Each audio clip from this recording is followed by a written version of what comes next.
Bismillahirrahmanirrahim. Assalamualaikum warahmatullahi wabarakatuh. Alhamdulillahi ala ihsanih wa syukru lahu ala taufiqihi wa amtinanihi wa asyhadu an la ilaha illallah wahdahu la syarika lahu ta'ziman li sya'nihi wa asyhadu anna Muhammadan abduhu wa rasuluhu da'ila ridwani. Allahumma salli alaihi wa ala alihi wa ashabihi wa ikhwanihi. Pada ikhwan dan akhwat, para ustadz, para santri dan santriwati ya, dan para hadirin hadirat yang dirahmati Allah Subhanahu wa taala. Pada kesempatan kali ini saya ingin mengingatkan suatu hadis yang diriwayatkan oleh Imam Al-Bukhari dalam sahihnya, di mana Rasulullah SAW bersabda, nikmatani maghbunun fihima katsirun minan nas, as-sihhatu wal faraq. Dua kenikmatan yang banyak orang maghbun artinya merugi ya. Merugi kebanyakan orang ya dalam dua nikmat tersebut. Dua nikmat tersebut as-sihhatu wal faraq, yaitu kesehatan dan waktu luang ya. Di antara sekian banyak nikmat yang Allah berikan kepada kita adalah nikmat sehat dan juga nikmat waktu luang. Dengan terpenuhinya dua kenikmatan tersebut, maka seorang bisa beraktivitas dengan sebaik-baiknya. Jika dia sehat namun tidak punya waktu luang, maka sulit bagi dia untuk ya, beribadah kepada Allah Subhanahu wa taala. Dan juga sebaliknya, jika dia punya waktu luang tapi dia sakit, sulit juga bagi dia untuk beribadah kepada Allah Subhanahu wa taala. Maka tatkala terkumpulkan dua nikmat tersebut, nikmat sehat dan waktu luang, maka sangat mudah bagi seorang untuk beraktivitas, terutama untuk beribadah pada Allah Subhanahu wa taala ya. Nikmat sehat tentunya ini nikmat tersendiri ya. Alhamdulillah kita diberi kesehatan oleh Allah Subhanahu wa taala. Sebagaimana perkataan sebagian orang, kesehatan adalah mahkota yang dipakai oleh seorang yang sehat, namun tidak ada yang bisa melihatnya kecuali orang yang sakit ya. Sebenarnya kita semua pakai mahkota, kita ini raja, lagi sehat, tapi kita nggak sadar. Yang sadar ya orang yang sakit, itu lagi jadi raja. Kenapa? Dia sehat. Karena banyak orang baru sadar akan pentingnya nikmat sehat ketika sudah sakit, baru dia tahu nikmat sehat adalah nikmat yang sangat luar biasa. Namun banyak orang melalaikannya ya. Adik-adik tentunya ya pada sehat-sehat semua, alhamdulillah ya. Masih muda, masih kuat, masih main bola, lompat sana lompat sini. Nanti kalau udah tua kayak ustadz ya, sudah tidak seperti ketika masih muda ya. Mumpung masih muda, beraktivitas, belajar yang baik, berbakti kepada orang tua dengan sebaik-baiknya. Karena kalau sudah ada penyakit, sudah terganggu kegiatan ya. Tapi bukan itu yang ingin saya sampaikan. Lebih utama saya ingin sampaikan pada nikmat yang kedua, yang paling penting adalah al-faraq, yaitu waktu luang ya. Hadirin hadirat yang dirahmati Allah Subhanahu wa taala, sungguhnya waktu adalah disebut oleh Al-Imam Ibnu Hajar rahimahullah ra'sul mal, yaitu adalah modal dasar seorang hamba. Modal dasar untuk apa? Modal dasar untuk berdagang bersama Allah Subhanahu wa taala. Ya. Hal adullukum ala tijaratin tunjikum min adzabin alim. Maka aku tunjukkan kepada kalian tentang perdagangan yang akan menyelamatkan kalian dari azab Allah Subhanahu wa taala yang sangat pedih. Kita ini dalam kehidupan ini sedang berdagang. Allah memiliki barang dagangan. Ala inna sil'atallahi ghaliyah. Ketahuilah bahwasanya dagangan Allah itu mahal ya. Dan kita disuruh belinya dengan beribadah kepada Allah Subhanahu wa taala. Dan kita tidak bisa beribadah kecuali dengan kondisi punya waktu luang. Karena kalau sibuk dunia, lagi bekerja ya, agak sulit untuk bisa beribadah secara fokus kepada Allah Subhanahu wa taala. Karenanya kita dalam kehidupan ini sedang berdagang ya, dan modal dasar kita adalah waktu luang ya. Makanya waktu itu adalah nikmat yang sangat besar. Di antaranya Rasulullah SAW pernah bersabda, "Iktanim khamsan qabla khamsin." Manfaatkanlah 5 perkara sebelum datang 5 penghalang. Manfaatkan 5 kesempatan sebelum datang 5 penghalang. 5 kesempatan tersebut, kata Nabi SAW, di antaranya syababaka qabla haramik, masa mudamu sebelum masa tuamu, masih muda. Kemudian sihataka qabla saqamik, sehatmu sebelum sakitmu, kalau sudah sakit repot ya. Kemudian di antaranya kata Nabi SAW, ghinaka qabla faqrik, yaitu di masa berkecukupan sebelum engkau dalam kondisi fakir, sulit, masih ada uang, masih bisa bersedekah, lakukan. Ada saat di mana kau akan kesulitan. Kemudian di antaranya hayataka qabla mautik, hidupmu sebelum matimu, masih hidup. Di antaranya faraghaka qabla syughlik, yaitu masa luangmu sebelum datang kesibukanmu. Waktu adalah modal dasar Rasul Mal. Karenanya Allah Subhanahu wa taala mengagungkan waktu. Dalam banyak ayat Allah Subhanahu wa taala bersumpah dengan waktu, seperti wal asr, demi asar, atau diartikan demi masa. Demikian juga wal fajar, demi subuh ya. Wal duha, demi waktu duha. Wal laili wan nahari, demi malam, demi siang. Wal layalin ashar, demi 10 hari yang 10 ya. Allah bersumpah dengan waktu-waktu, kata sebagian ahli tafsir, karena waktu-waktu tersebut adalah waktu yang bisa digunakan untuk beribadah kepada Allah. Kenapa wal duha? Karena kita bisa salat duha di situ. Kenapa wal fajar? Karena kita salat fajar di waktu yang mulia tersebut.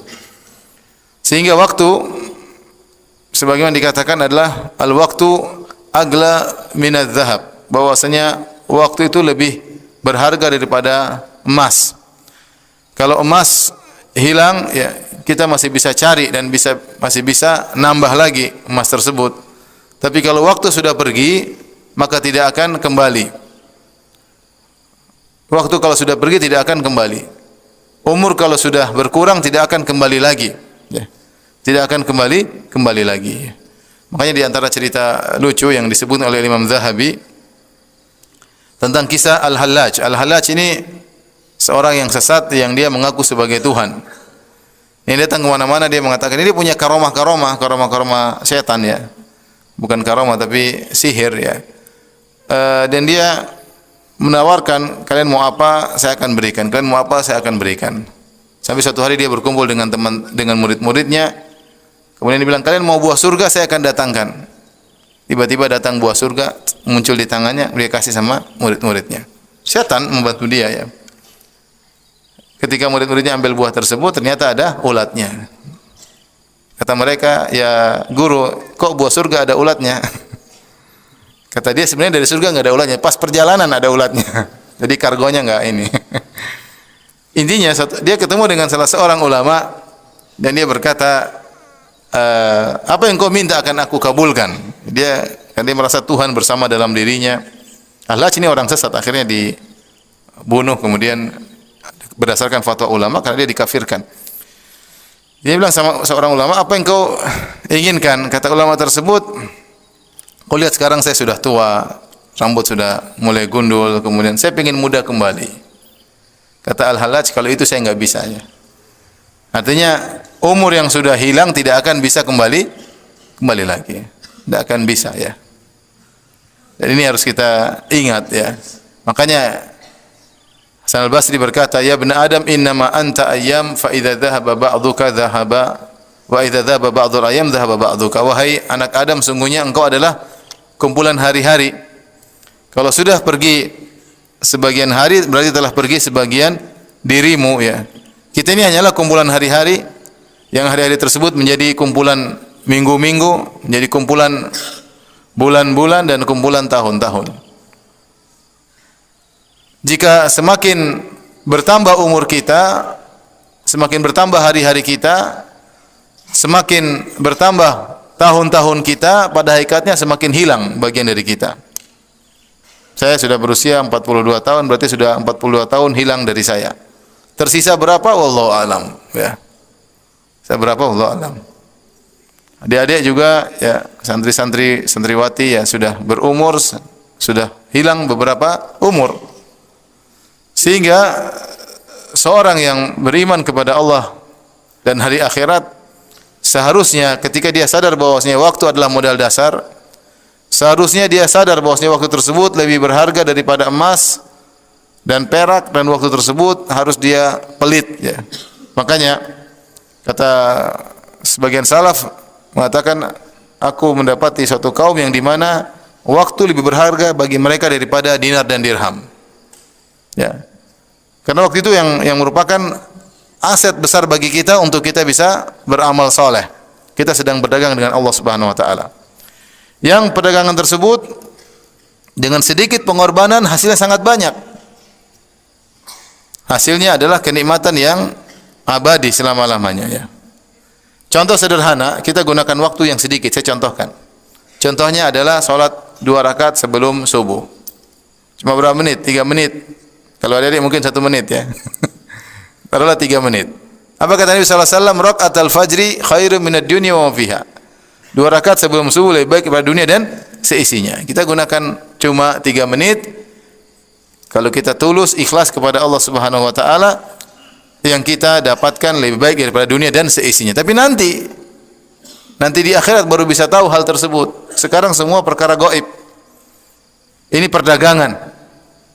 Dengan waktu 5 menit, 3 menit, kita bisa mendapatkan ganjaran yang lebih baik daripada dunia dan seisinya.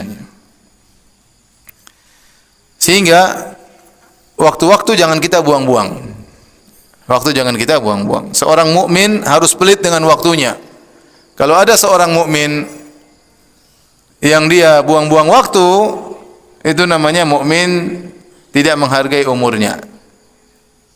Tidak menghargai umurnya. Tidak tahu berdagang dengan Allah Subhanahu wa taala. Itulah yang namanya orang tertipu. Kenapa Rasulullah SAW mengatakan magbunun, terpedaya, tertipu. Apa itu tertipu? Magbunun dari goban. Goban itu tertipu, rugi. Gimana rugi? Rugi itu bisa jadi 2 kemungkinan. Ada banyak, bisa rugi karena dia beli barang ternyata murahan. Jadi kemungkinan pertama, ada barang murah, dia beli terlalu mahal. Ini barang harganya di pasar 50.000, dia ketipu, dia beli 500.000. Karena orang bilang ini barang bagus, dia tertarik, dia bayar 500.000, dia dapat barang tersebut, ternyata dia cek di internet ternyata cuma 50.000. Tertipu atau tidak? Rugi atau tidak? Rugi. Harusnya dia bisa beli 10 barang seperti itu. Tapi karena dia tidak tahu, terpedaya, dia rugi. Barang 50.000, dia bayar 500.000. Ini model tertipu pertama. Model tertipu kedua, atau model merugi kedua, barang mahal dijual murah tapi dia beli cuma sedikit. Ini barang di pasar harganya 500.000, lagi diobral harganya 50.000. Dia cuma beli 1. Padahal duit dia banyak. Rugi atau tidak? Rugi. Harusnya dia beli sebanyak-banyaknya. Ini barang 500.000, jadi diobral lagi dijual cuma 50.000 atau dijual cuma 10.000. Tapi dia cuma beli 1 saja. Orang yang lihat dia semua bilang kamu bodoh. Kamu beli sebanyak-banyak, duitmu banyak, kecuali kamu enggak punya duit, ya beli 1. Yang saya punya duit cuma segitu. Lagi diobral beli banyak-banyak. Ini namanya juga rugi. Rugi. Nah, mengenai waktu dengan janji Allah di akhirat, kita masuk pada model rugi kedua. Allah gampangannya mengobral kenikmatan yang sangat banyak di akhirat dengan harga yang sangat murah. Kita cuma salat 5 menit dapat nikmat dunia dan seisinya. Tapi kita malas-malasan. Banyak waktu yang kita buang-buang. Ya. Betapa banyak pahala yang Allah berikan kalau kita gunakan untuk berzikir, untuk baca Quran, untuk menyambung silaturahmi, untuk berbakti kepada orang tua, ya. Banyak yang bisa kita kerjakan ini, tapi kita habiskan waktu yang tidak ada manfaatnya untuk apa? Untuk nonton berita, ya. Di zaman ini kita hidup, saya tidak bicara dengan adik-adik di pondok yang setiap hari baca Quran. Tantangannya kalau pas liburan. Tantangannya kalau pas apa? Liburan. Kalau sekarang semua baca Quran ya, karena memang kewajibannya baca apa? Quran. Kalau nggak baca Quran dia naik kelas ya. Tantangannya ketika liburan ya. Saya bukan suruh liburan kemudian store hafalan sama ustaz, enggak ya. Murajaah paling tidak apa? Murajaah. Jadi masalah kita sekarang hidup di zaman yang banyak orang kepo, pingin tahu, laki-laki maupun perempuan, ikhwan maupun akhwat, bapak, ibu-ibu, pingin tahu semuanya, semuanya dibaca. Berita kesehatan dia baca, berita politik dia baca, berita artis dia baca, berita bencana alam dia baca. Berita apa lagi? Berita bola dia baca. Berita gosip dia baca. Semua dia baca kecuali Quran tidak dibaca. Kecuali Quran tidak dibaca. Waktu terbuang-buang. Modal dasar kita buang begitu saja. Benar-benar merugi, benar-benar terpedaya. Itulah benar sabda Nabi sallallahu alaihi wasallam. Banyak orang maghbunun fihi ma katsirun minan nas, banyak yang terpedaya. Waktu kita buang-buang. Syekh Abdurrahman bin Nasir Sa'di rahimahullahu taala, saya diceritakan oleh Syekh Abdul Razak ya. Atau ada yang mencerita kepada saya dari anaknya ya. Bercerita bahwa Syekh Abdurrahman bin Nasir Sa'di ini rahimahullahu taala sangat perhatian sama waktu. Sampai-sampai dia merasa waktunya kurang. Sampai ketika dia melewati orang-orang Arab sedang duduk-duduk ngobrol-ngobrol, dia bilang, kalau saya bisa beli waktu kalian, saya akan beli. Kenapa waktunya kurang? Banyak kegiatan ibadah yang ingin dia lakukan, waktunya kurang. Di antara cerita yang juga saya dengar dari Syekh Abdul Razak hafizahullah taala tentang Syekh Bakar Abu Zaid. Bakar Abu Zaid rahimahullah taala yang meninggal masih 60-an ya, rahimahullah taala. Syekh Abdul Razak bercerita, Syekh Bakar bin Abdullah Abu Zaid ini rahimahullah taala kalau berjalan seperti ada orang yang sangat sibuk, berjalan dengan cepat, jalan dengan fokus, seperti ada sesuatu yang ingin dikerjakan terus. Kenapa? Karena waktunya berharga. Ada proyek-proyek akhirat yang ingin dia kerjakan, sementara waktunya kurang, sehingga ada orangnya serius melulu ya. Jadi ini yang kita semua sama-sama sedang terpedaya dan kita sama-sama sedang merugi. Banyak waktu yang kita buang-buang tidak ada faedahnya. Maka nasihat untuk saya pribadi dan juga kepada hadirin hadirat agar kita memanfaatkan waktu. Jangan sampai ada waktu kita yang terbuang sia-sia. Apalagi untuk maksiat kepada Allah Subhanahu wa taala. Aset kita gunakan untuk deposit di neraka jahanam. Waktu kita gunakan untuk nonton maksiat. Waktu kita gunakan untuk mendengar maksiat. Nonton drama Korea misalnya ya. Nanti dibuka catatan amal, catatannya drama Korea 1 sampai 30. Ada berapa seri biasanya? Enggak tahu. Jadi sama atau buang-buang waktu. Waktu kita, catatan amal kita isinya adalah Piala Dunia ya, atau sekarang ada piala apa lagi bola? Adik-adik, ada yang tahu? Hah? Piala apa? Amerika, piala Eropa, atau piala Asia? Atau piala apa namanya? Bantul? Atau piala Sleman? Dan ini fitnah, bukan cuma menimpa orang-orang awam. Bahkan penuntut ilmu juga sibuk dengan hal seperti ini ya. Sehingga yang mereka hafalkan bukan para perawi hadis, tetapi yang dihafalkan para pemain bola. Sampai ustaz juga hafal ya. Ada Ronaldo, ada Ronaldinho, ada siapa lagi? Saking masyhurnya para pemain bola tersebut. Kalau zaman ustaz dulu tahun berapa? Tahun 98 atau 92 saya lupa ya. Cuma tahu Roberto Baggio, kemudian pemain-pemain dulu. Ada namanya Ruud Gullit, ada namanya Marco van Basten, itu yang terkenal dulu. Waktu masih zaman-zaman dahulu. Sekarang sudah ratusan pemain bola dihafal oleh orang-orang. Dan waktu tidak pernah habis untuk menonton bola ya. Pertandingan, kemudian pertandingan lagi, diikuti, buang-buang waktu. Dan orang yang buang-buang waktu seperti ini, hatinya menjadi sesak. Itu benar. Kalau seorang misalnya nonton, taruhlah nonton drama Korea, mungkin dia gembira ketika itu, ketika nonton.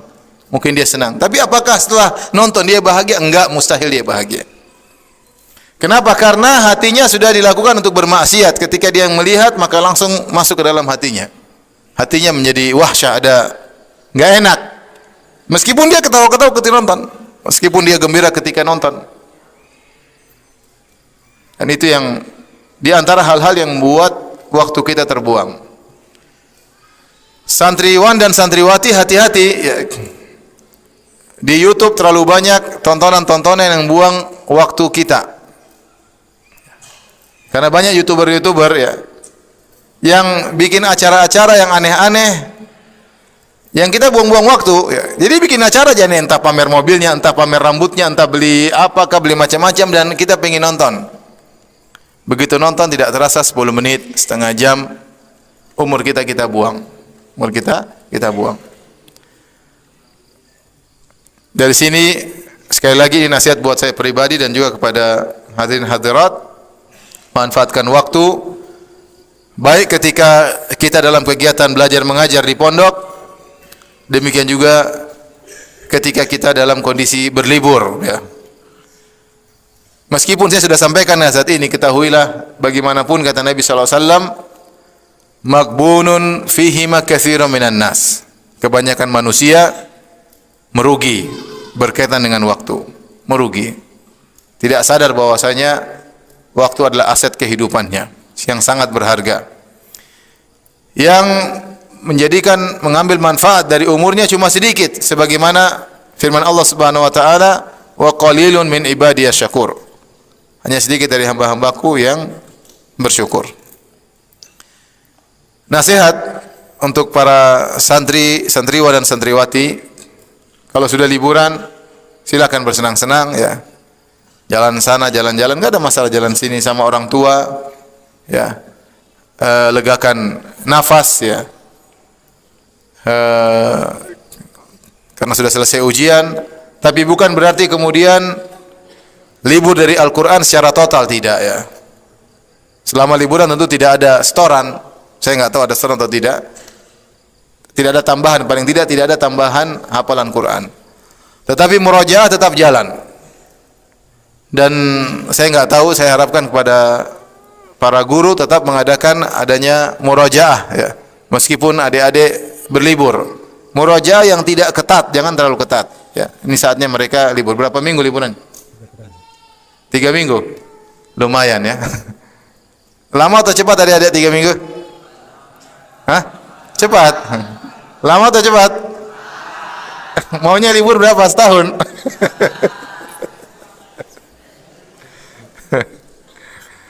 Tiga minggu itu lama ya. Lama sekali itu. Tidak apa main-main, tapi jangan lupa kalau ada kertas murojaah dari sekolah, dari pondok, jangan lupa diisi. Saya rasa enggak begitu lama untuk bisa murojaah ya. Tapi harus diisi. Apa yang adik-adik sudah hafalkan selama ini, baik pelajaran maupun hafalan Quran, jangan sampai menguap ketika liburan. Ya, Quran itu harus diulang-ulang. Kalau libur terlalu lama, ngulanginya sulit. Tapi kalau dicicil meskipun sedikit tapi continue, itu mudah untuk bertahan. Mudah untuk bertahan. Jadi liburan silakan berlibur, senang-senang sama orang tua, ketemu dengan kakak adik. Jangan lupa untuk silaturahmi. Ajak orang tua untuk jenguk nenek, jenguk kakek ya. Itu keberkahan. Waktu kita habiskan untuk yang berkah. Jangan lupa kalau ada tante, bude, paman, ditengok, dikunjungi. Kalau ada hadiah yang bisa kita bawa, bawa hadiah buat karib kerabat ya. Di antara ibadah yang mulia adalah silaturahmi. Adik-adik sendiri ingat bahwasanya ibadah yang paling agung bagi adik-adik di antaranya adalah berbakti kepada kedua orang tua. Adik-adik selama di pondok susah untuk berbakti sama orang tua karena sibuk dengan belajar, sibuk dengan menghafal. Saatnya pulang, sedangkan orang tua. Yakinlah bahwasanya kebahagiaan orang tua ya merupakan sukses keberhasilan adik-adik ya. Ridha Allah fi ridhal walid. Sungguhnya keridhaan Allah ada pada keridhaan orang tua. Kalau ayah dan ibu senang lihat adik-adik, lihat antum antuna senang, bahagia, insyaallah antum akan sukses. Saya mungkin sudah pernah sampaikan bahwasanya saya punya kawan-kawan yang mereka sukses-sukses, setelah diperhatikan rata-rata mereka adalah orang-orang yang berbakti kepada kedua orang tua mereka. Apakah dia sebagai pejabat, dia sukses, ataukah dia sebagai dai, ataukah dia sebagai pengusaha, ya, maka rata-rata mereka sukses. Di antara sebabnya adalah berbakti kepada kedua orang tua. Berbakti kepada kedua orang tua. Ya. Kapan orang tua ridha dengan kita dan sering mendoakan kita, maka insya Allah kita akan dimudahkan segala urusan. Dimudahkan segala urusan. Ya. Dan ini harus kita yakini, ya. Jadi carilah keberkahan dari orang tua. Minta doa kepada kedua orang tua mumpung mereka masih hidup. Sejak sekarang pastikan bahwasanya saya harus menjadi anak yang berbakti. Bagaimana caranya kedua orang tua bisa bahagia, dan itu pahala sangat besar. Mumpung adik-adik masih punya orang tua. Nanti ada saat adik-adik tidak bisa lagi berbakti kepada orang tua karena mereka sudah dipanggil oleh Allah Subhanahu wa taala. Jadi selama liburan jangan lupa berbakti sama orang tua. Pijit kaki mereka, ngobrol dengan mereka, canda bersama mereka, ya. Kalau disuruh nurut, ya. Kalau dipanggil, siapa nama antum? Hah? Siapa? Husain. Husain. Hah? Enggak pulang? Kenapa enggak pulang? Oh, jauh. Yang mau pulang siapa? Antum siapa namanya? Ja'far. Dafa, Masya Allah. Apa artinya Dafa? Dafa artinya apa? Hah?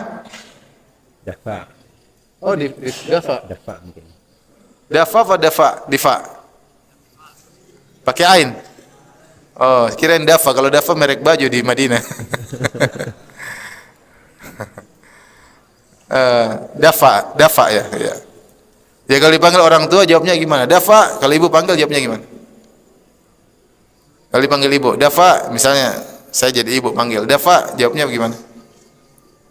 Hah? Naam. Emang ustazah. Jawabnya gimana? Iya bu ya, benar ya. Jawabnya gitu ya. Apa? Bukan gitu ya. Jawabnya apa? Iya bu ya. Kalau orang Jawa jawabnya dalam, apa? Dalam. Orang Bugis iya ya. Jadi kalau bicara sama orang tua, pilih kata-kata yang paling terbaik. Wa qul lahuma qaulan karima. Itu dimulai dari adab kita terhadap orang tua, ya. Waqfid lahuma janahadz-dzulli. Rendahkan dirimu di hadapan kedua orang tua. Jadi seorang tawadhu di hadapan kedua orang tuanya. Meskipun orang tuanya tidak berpendidikan.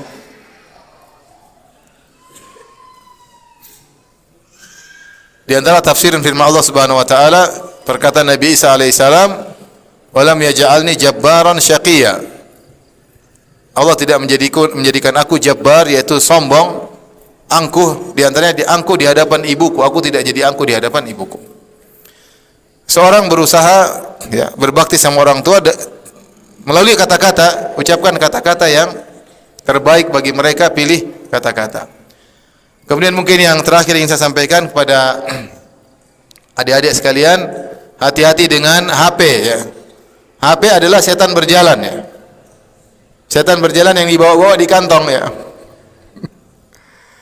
Dia adalah pisau bermata dua, ya. Bisa untuk kebaikan, bisa untuk keburukan. Tetapi kebanyakan digunakan untuk maksiat. Kebanyakan digunakan untuk maksiat. Apalagi sekarang ada istilah smartphone. Ya, HP pinter, ya pinter maksiat maksudnya, ya. Ya. Hati-hati, ya. Kalau dahulu, zaman dahulu, kalau orang tidak mau maksiat, diam di rumah. Karena kalau keluar, semakin jauh dari rumah, semakin banyak maksiat dilihat. Banyak aurat wanita terbuka, banyak hal yang, intinya banyak maksiat. Kalau tidak ingin maksiat, dalam rumah saja. Tapi kalau zaman sekarang justru dalam rumah maksiat. Justru orang kosong di rumah maksiat. Yang penting ada temannya setannya, selamat dia berselancar dalam lautan kemaksiatan. Maka saya ingatkan kepada adik-adik sekalian, jaga pandangan ya. Jaga pandangan ya.